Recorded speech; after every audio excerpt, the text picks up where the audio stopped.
Well, nung binigay po yan sa akin ng video na yan, hindi ko muna inilabas.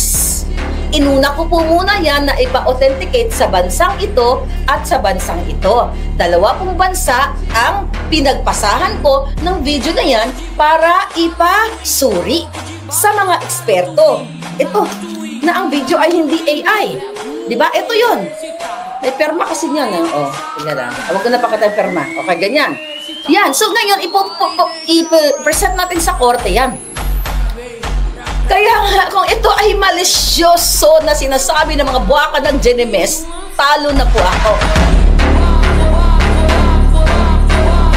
Pero bakit mag-iisang taon na buwaka ng inang matandang jukluban, na NBI, DND, PNP, AFP, lahat kayong mga praning na yata kayo.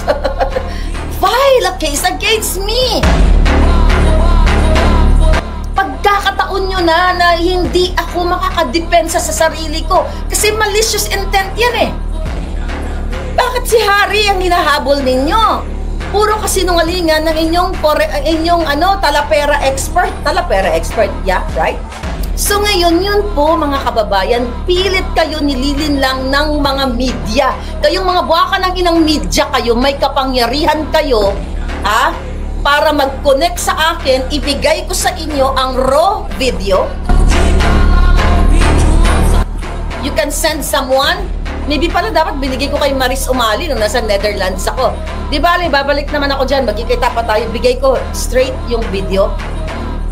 Para sino ba yung mga doon?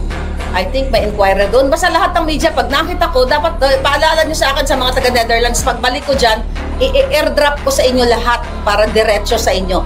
I-airdrop ko ang pulburon video, so kung kayo ay may kakayahan na pagpa-forensic, ipa-forensic ninyo.